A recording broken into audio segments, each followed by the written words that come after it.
This is sixth lecture of the chapter P block element for class 12.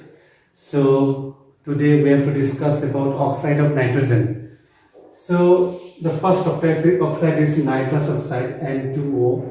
यहाँ पे nitrogen का आपका oxidation number कितना है 1, क्योंकि नाइट्रोजन ऑक्सीजन को तो दो इलेक्ट्रॉन चाहिए होते हैं. सो दो ऑक्सीजन दो नाइट्रोजन मिलके दिए तो एक नाइट्रोजन कितना दिया 1 दिया. ऑक्सीडेशन नंबर निकालना सिखाया था, ठीक है. तो लेकिन इस नाइट्रस ऑक्साइड को ही बोला जाता है लफिंग गैस. ये गैस छोड़ने से आदमी हंसने लगता है. ओके, सो इसका स्ट्रक्चर ऐसा है, दो टाइप के स्ट्रक्चर बन सकते हैं. यहाँ पे देखो नाइट्रोजन में ट्रिपल बंद हुआ है. तो ये जो दो इलेक्ट्रॉन है लोन पेयर, ये लोन पेयर इस नाइट्रोजन ऑक्सीजन को दे दिया, कोऑर्डिनेट बॉन्ड फॉर्म हो गया, ठीक है. सो दो टाइप के स्ट्रक्चर बना सकते हैं, क्योंकि ये सब जो है ना अब मल्टीपल कंपाउंड बन सकता है और मल्टीपल बॉन्ड बन सकता है ड्यू टू रेजोनेंस स्ट्रक्चर, ठीक है. फिर next one is nitrogen monoxide. Nitrogen oxide बोलते हैं इसको, नाइट्रोजन ऑक्साइड. यहाँ पे ऑक्सीडेशन नंबर कितना है नाइट्रोजन का +2, ठीक है. ऑक्सीडेशन नंबर जानना बहुत जरूरी है. ऑक्सीडेशन नंबर जितना ज्यादा होगा उतना एसिडिक कैरेक्टर क्या होगा, ज्यादा होगा. तो यहाँ पे ऑक्सीजन को 2 चाहिए, तो एक ही नाइट्रोजन है तो नाइट्रोजन नहीं दिया है, तो नाइट्रोजन का क्या है +2 है. तो इसका स्ट्रक्चर ऐसा है, नाइट्रोजन और ऑक्सीजन में डबल बॉन्ड फॉर्म हुआ है और नाइट्रोजन का ना एक ऑड नंबर ऑफ इलेक्ट्रॉन है, ऑड नंबर इलेक्ट्रॉन, इसलिए रिएक्टिव है. नाइट्रोजन ऑक्साइड रिएक्टिव है. कभी कभी सिंपल क्वेश्चन बोर्ड में आता है, why nitrogen oxide is more reactive. हाँ, इसको क्यों डिमेराइज्ड हो जाता है, ऐसे भी पूछ सकता है, due to odd number of electron. फिर है आपका number 3 die nitrogen trioxide N2O3. यहाँ पे टोटल ऑक्सीजन इलेक्ट्रॉन कितना यूज हुआ है 6. तो दो नाइट्रोजन मिलके दिया है, तो एक नाइट्रोजन कितना देगा 3, तो +3 ऑक्सीडेशन नंबर, ठीक है. तो इसका स्ट्रक्चर ऐसा है. यहाँ पे डबल बॉन्ड ऑक्सीजन का फुलफिल हो गया, नाइट्रोजन का 3 बॉन्डिंग हो गया, 1 2 3 3 बॉन्डिंग फॉर्म करता है. यहाँ पे 1 2 3 हो गया, लोन पेयर इस ऑक्सीजन को दे दिया. ऑक्सीजन को 2 चाहिए तो ये हो गया स्ट्रक्चर N2O3. थोड़ा ध्यान से बना होगा तो हो जाएगा, हाँ देखिए. फिर नंबर 4 हो गया आपका नाइट्रोजन ऑक्साइड NO2. यहाँ पे देखो ऑक्सीजन 4 इलेक्ट्रॉन ले रहे, हाँ 4 इलेक्ट्रॉन चाहिए, 2 ऑक्सीजन है. सो नाइट्रोजन दे रहे, तो नाइट्रोजन का ऑक्सीडेशन नंबर कितना है +4. सो ऐसा बॉन्डिंग है, यहाँ पे डबल बॉन्ड हो रहा है. ये दो लोन पेयर को पूरा यहाँ पे दे दे रहे, दो लोन पेयर को यहाँ पे दे दे रहे. तो लेकिन एक इलेक्ट्रॉन एक्स्ट्रा है, उस एक्स्ट्रा है, इसको ऑड नंबर इलेक्ट्रॉन बोला जाता है. ऑड नंबर इलेक्ट्रॉन का वैसे भी रिएक्टिव है, मोर रिएक्टिव होता है. तो रिएक्टिव होगा, रेजोनेंस स्ट्रक्चर भी होता है. हाँ, कभी यहाँ पे सिंगल होगा, यहाँ पे डबल हो जाएगा, इस टाइप का मतलब है. सो इसलिए ये भी डिमेराइज्ड हो जाता है. आपको पूछेगा व्हाई NO2 इज डिमेराइज्ड, आपको आंसर बोलना पड़ेगा. ऑड नंबर ऑफ इलेक्ट्रॉन का वजह से रिएक्टिव होता है, इसलिए डिमेराइज्ड हो जाता है. डिमेराइज्ड होकर दूसरा कंपाउंड फॉर्म होता है, ठीक है. फिर है नंबर 5 N2O4. टोटल ऑक्सीजन कितना है यहाँ पे 4 है, एक को 2 चाहिए, तो 8 इलेक्ट्रॉन कितना नाइट्रोजन मिलके दिया है, 2 नाइट्रोजन मिलके दिया है. तो यहाँ पे नाइट्रोजन का ऑक्सीडेशन नंबर कितना है +4. ये स्ट्रक्चर है, अब देख लो ध्यान से, ठीक है. ये जो कार्बन दिया मतलब दोनों लोन पेयर इलेक्ट्रॉन ये यूज कर रहा है, ठीक है. बाकी इस नाइट्रोजन में 3 बॉन्डिंग हो चुका है, 1 2 3, ठीक है. यहाँ पे भी देखो 1 2 3, ये 3 इसको 1 2 3 यहाँ पे इलेक्ट्रॉन दे देना, 1 2 3 लोन पेयर इसको दे दिया,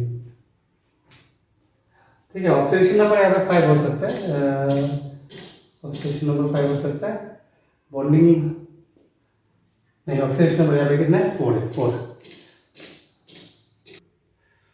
so number 6 is N2O5. Oxidation number है नाइट्रोजन का 5 है, 10 इलेक्ट्रॉन है. टोटल ऑक्सीजन 5 है ना, 5 2 कितना है 10 है.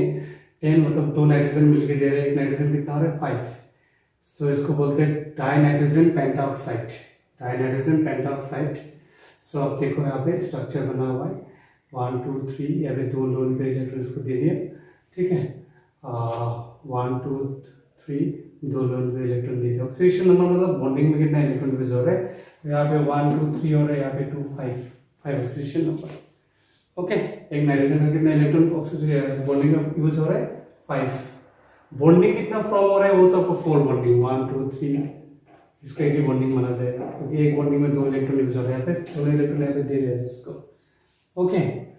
इसको कोऑर्डिनेट बॉन्ड बोलते हैं. तो नेक्स्ट है oxo acid of nitrogen, oxo acid. So 3 oxidise acid form होता है, this is very very important for board exam. ठीक है, एक है आपका हाइपोनाइट्रस एसिड, सेकेंड है नाइट्रस एसिड, थर्ड है नाइट्रिक एसिड। यहाँ पे मेनली अब ऑक्सीडेशन नंबर देखना, हाइपोनाइट्रस में ऑक्सीडेशन नंबर कितना है, 6 है, 6 में से 2 इलेक्ट्रॉन हाइड्रोजन दे दिया तो यहाँ पे नाइट्रोजन का हो गया +2 है ऑक्सीडेशन नंबर। ठीक है, यहाँ पे है आपका 4 है, 4 में से 1 दे दिया तो यहाँ पे कितना होगा 3, 4 3, यहाँ 3 है, 3 एक ही नाइट्रोजन है तो 3 होगा 3। यहाँ पे कितना है 6 से 1 दे दिया, यानी 6 से 1 दे दिया 5 है, यहाँ पे 5 है नाइट्रोजन का ऑक्सीडेशन नंबर। सो ऑक्सीडेशन नंबर जितना ज़्यादा होगा ना उतना आपका एसिडिक कैरेक्टर क्या होगा, ज़्यादा होगा। यहाँ पे इंपॉर्टेंट पॉइंट ये है। तो इस तीनों में से सबसे ज़्यादा एसिडिक कैरेक्टर किसका आता है, नाइट्रिक एसिड, नाइट्रिक। सेकेंड में कौन है, नाइट्रस, सबसे कम किसमें, हाइपोनाइट्रस एसिड का। सो हम लोग यहाँ पे डिटेल्स पढ़ना है नाइट्रिक एसिड के बारे में। नाइट्रिक एसिड का प्रिपरेशन, तो 2 टाइप का प्रिपरेशन, एक लेबोरेटरी में एक KNO3 से प्रिपेयर किया जाता है और एक है NaNO3। सिंपल है, सल्फ्यूरिक एसिड के साथ रिएक्शन करने से नाइट्रिक एसिड ये बाइप्रोडक्ट बनता है। ये लेकिन इंपॉर्टेंट है, ये है आपका ऑस्टवाल्ड प्रोसेस। ठीक है, ऑस्टवाल्ड प्रोसेस कॉमर्शियली, यानी हम लोग ह्यूज अमाउंट ऑफ जब नाइट्रिक एसिड प्रोडक्शन करना है तो ये मेथड यूज करना है। सो इसमें ये स्टेप दिया हुआ है, इसमें याद रखना पड़ेगा आपको, 3 स्टेप है। लेकिन एक बात यहाँ पे आपको पूछ सकता है कि हम लोग नाइट्रोजन डाइऑक्साइड के साथ डायरेक्ट रिएक्ट करा के तो हम नाइट्रिक एसिड प्रोड्यूस कर सकते हैं, लेकिन ऑस्टवाल्ड इतना लंबा चौड़ा प्रोसेस क्यों है, इतना कॉस्टली प्रोसेस क्यों है? क्योंकि यहाँ पे जो एक्चुअली नाइट्रिक एसिड ज्वेलरी में ना और इंडस्ट्री में बहुत ज़्यादा यूज होता है, तो नाइट्रिक एसिड प्योर होना बहुत ज़रूरी है। ये जो इससे जो नाइट्रिक एसिड प्रोडक्शन होता है ना, प्योर होता है। सेकेंड, इसका कॉन्सेंट्रेशन कितना % होता है, 68% होता है, यानी कॉन्सेंट्रेटेड अच्छा क्वालिटी का नाइट्रिक एसिड इसमें बनता है। ये क्वेश्चन भी पूछता है कि व्हाई ऑस्टवाल्ड मेथड, ओके। और ऑस्टवाल्ड मेथड से आपको नाइट्रिक एसिड प्रिपरेशन का स्टेप पूछते हैं, बोर्ड एग्जाम में आते हैं। So we have to discuss about properties of nitric acid. पहला प्रॉपर्टीज है, नाइट्रोजन जो है, नाइट्रिक एसिड जो है ना रेजोनेंस स्ट्रक्चर शो करता है, मतलब इस टाइप का बॉन्ड है, ये पार्ट और ये पार्ट सेम है। एक बार यहाँ पे डबल बॉन्ड है, यहाँ पे लोन पेयर इसको डोनेट कर दिया। सेकेंड है, यहाँ पे डबल बॉन्ड है और इसको लोन पेयर डोनेट कर दिया, तो इसको हम ऐसा लिख सकते हैं कॉमन में कि ये तो पार्ट सेम है। यहाँ पे क्या है, ये जो डबल और सिंगल बॉन्ड है ये क्या हो रहा है, इंटरचेंज हो रहा है, कभी यहाँ पे डबल, यहाँ पे सिंगल, फिर यहाँ पे डबल, यहाँ पे सिंगल। उसको तो ऐसे दिखाता है, रेजोनेंस स्ट्रक्चर में ऑर्गेनिक में भी बताया था, याद है ना। So simple. और नेक्स्ट है कि नाइट्रिक एसिड का कोई कलर नहीं है, आप लोग लैब में देखा है।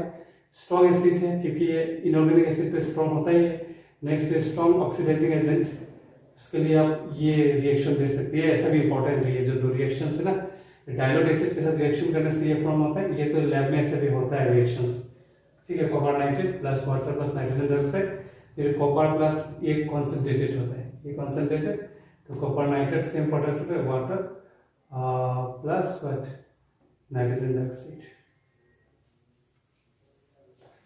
तो सेम ही है। तो it is all about nitric concept of nitric acid. हम लोग नेक्स्ट क्लास में एलोट ऑफ फॉस्फोरस बताएंगे। मेनली इनऑर्गेनिक में ना आप कितना अच्छा नोट्स बनाते हो, उसमें थोड़ा थोड़ा लॉजिक है, जहाँ पे कॉन्सेप्ट में बता जा रहा हूँ बहुत जगह में आपको याद भी करना पड़ेगा, okay. And try to make the notes. हाँ, अभी एनफ टाइम है, ठीक है। बुक से भी छोटा छोटा पॉइंट को कलेक्ट करके हैं, और कहीं पे कंफ्यूजन होगा तो कलेक्ट करके रखो, you can discuss me later on, okay fine.